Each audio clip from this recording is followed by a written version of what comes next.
कोशिश ऐसा करो कि हारते हारते कब जीत जाओ पता भी ना चले। कोशिश ऐसा करो कि हारते हारते कब जीत जाओ पता भी ना चले।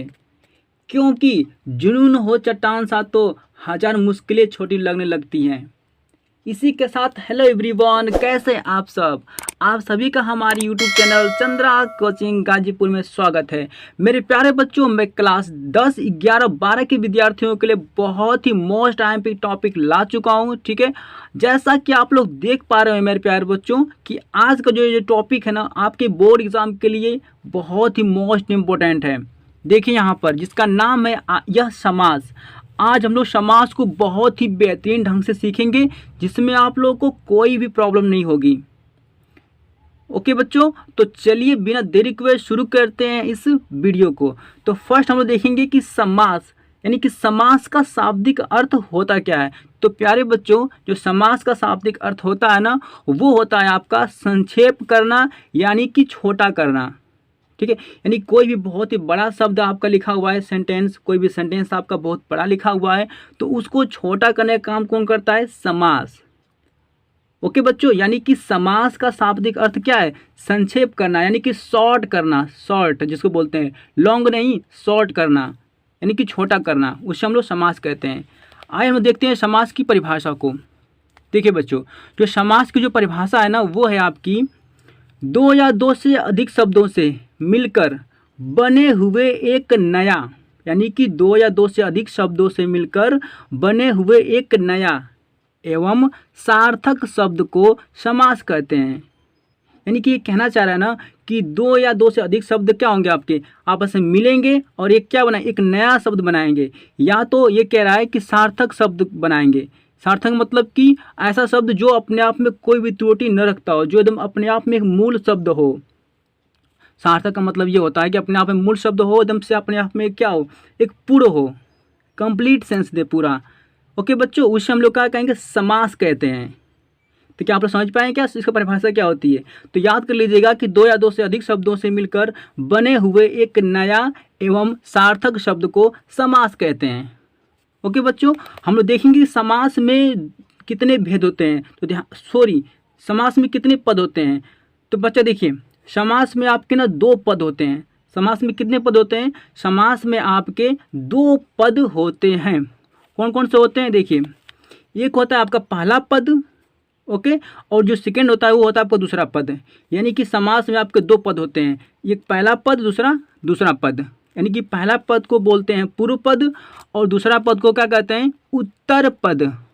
ओके बच्चों, देखिए, यानी कि आप बिल्कुल परेशान मत होइए, डाउट कोई होगा तो आगे चलकर धीमे धीमे आपको क्लियर हो जाएगा। यानी कि देखिए, उत्तर पद और पूर्व पद, उत्तर पद दोनों को मिलाएंगे तो क्या होगा? ये बनेगा आपका समस्त पद।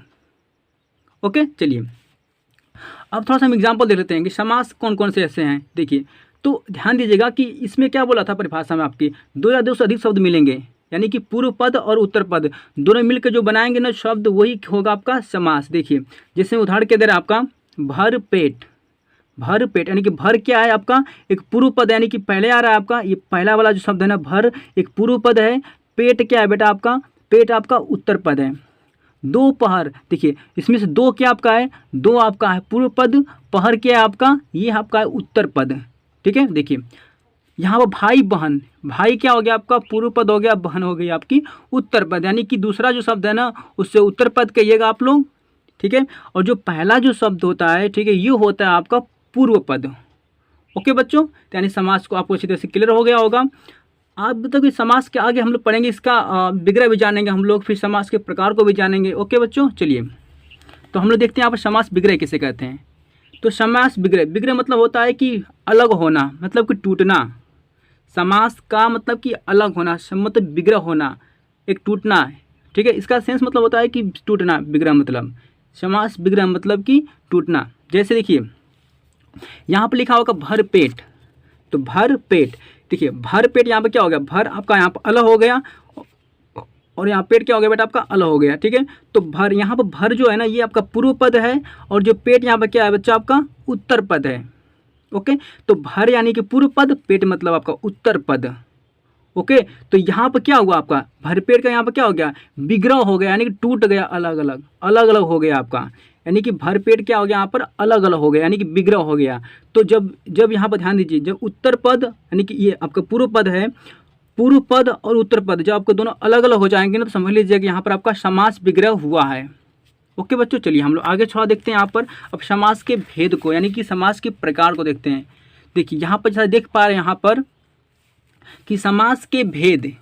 ओके बच्चों, समास के भेद यानी कि पदों की प्रधानता के आधार पर समास के भेद, यानी कि देखिए अगर आपसे पूछेगा ना कि पदों की प्रधानता के आधार पर, ठीक है, यानी कि प्रधानता के आधार पर आपके कितने समास के कितने भेद होते हैं, तो आप लोग बताएंगे कि समास के भेद होते हैं आपके 6, यानी कि 6 भेद होते हैं आपके, 6 भेद होते हैं पदों की प्रधान के आधार पर। तो कौन कौन से होते देख लेते हैं हम लोग। देखिए बच्चों यहाँ पर, तो यहाँ पर मेरे प्यारे बच्चों आप लोग देख पा रहे होंगे कि यहाँ पर देखिए ये लिखा है प्रमुख समास, यानी कि इधर मैं पूरे समासों को लिखा हूँ इस साइड में आपका। ओके, इधर देखिए ये पद की प्रधानता यहाँ पर लिखा है कि किस पद की कौन सी प्रधानता है, यानी कि मैं बताया था आप लोगों को ना कि पद मतलब होता है आपका क्या, पद मतलब कि उत्तर पद और पूर्व पद, तो उसी की बात कर रहा है कि इसमें मतलब पद की प्रधानता, यानी कि किस समास में किस पद की प्रधानता होती है, यानी कि किस शब्द को ज़्यादा वरीयता दी जाती है, इसमें से मूल कौन होता है। ठीक है, चलिए तो यहाँ पर जैसे कि आप लोग देख पा रहे हैं बच्चों कि जो प्रमुख शब्द समास में जो पहला समास है वो है आपका अव्ययी भाव समास। पहला समास को बोलते हैं अव्ययी भाव समास। ओके, तो अव्ययी भाव समास में आपकी कौन सा पद प्रधानता होता है, कौन सा पद प्रधान होता है, यानी किस पद को ज़्यादा वरीयता दी जाती है, किस पद को मूल माना जाता है, तो ये है आपका पहला पद, यानी कि पूर्व पद प्रधान होता है। बेटा इसको आप लोग रट लीजिएगा नहीं, इसको समझ लीजिएगा, रटना नहीं, ये समझना है आपको कि अव्ययी भाव समास में जो पहला पद होता है ना, यानी कि जो पूर्व पद होता है वो होता है आपका प्रधान। प्रधान मतलब कि उसको ज़्यादा वरीयता दी जाती है, वो इसमें क्या होता है मूल होता है। ओके, चलिए देखिए सेकेंड आपका है समास, वो है आपका तत्पुरुष समास। ठीक है, तो देखिए तत्पुरुष समास ना आपके 2 भागों में बटा होता है।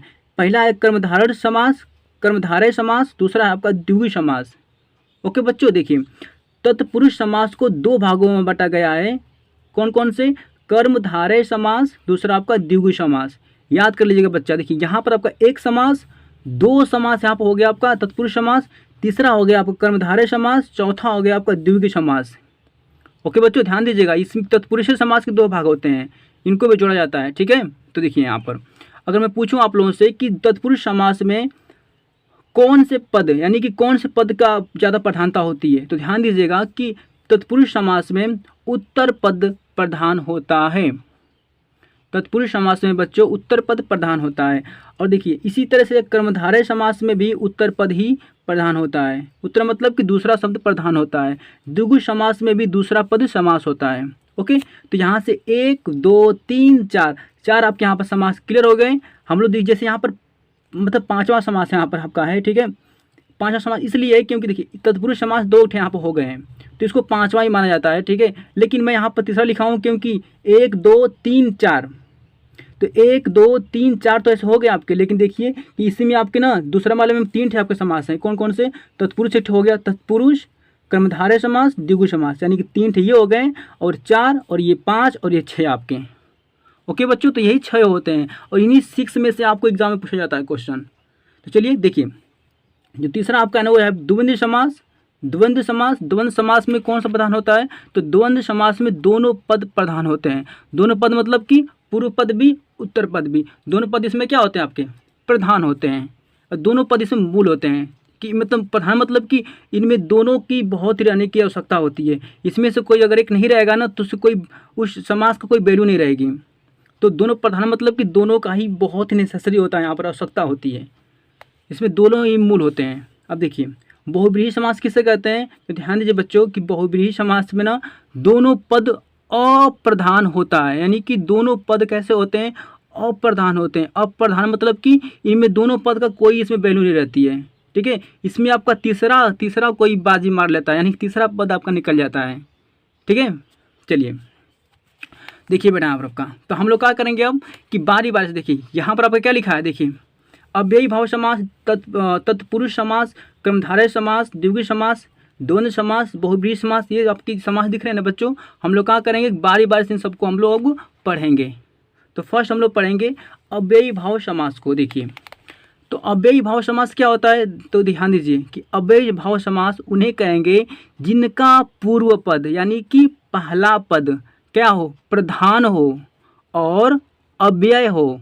अव्यय मतलब कि देखिए अव्यय का मतलब होता है अविकारी शब्द।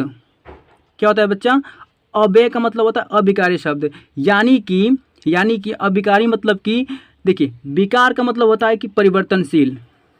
ओके बच्चों, विकार, ये विकारी और यहाँ पर लिखा अविकारी शब्द, यानी कि अविकारी को पहले हम लोग समझते हैं विकारी किसे कहते हैं। तो विकारी जो शब्द होते हैं ना उन्हें बोलते हैं परिवर्तनशील, यानी कि विकार मतलब होता है परिवर्तनशील, जिसमें परिवर्तन हो, जिसमें चेंजेस हो। लेकिन यहाँ पे क्या है, अविकारी शब्द है, यानी कि अविकारी मतलब कि जिसमें कोई भी परिवर्तन न हो, जिसमें कोई भी चेंजेस न हो। ओके बच्चों, देखिए तो अव्ययी भाव समास में जिसका पहला पद यानी कि पूर्व पद कैसा हो, प्रधान हो और क्या हो, वह अव्यय हो, यानी कि कभी भी बदलने वाला न हो, चेंजेस होने वाला न हो, कभी भी उसमें कोई परिवर्तन न हो, उसे हम लोग कहेंगे अव्ययी भाव समास। जैसे इसको कैसे आप पहचानेंगे, तो देखिए इसके पहचाने का तरीका क्या है बच्चा, कि देखिए पहचाने से क्या है कि अनु मतलब कि देखिए अगर आपके पूर्व पद में, यदि आपका पूर्व पद में अनु आ जाए, प्रति, भर, यथा इत्यादि पूर्व पद में आए तो उन्हें आप कहेंगे अव्ययी भाव समास।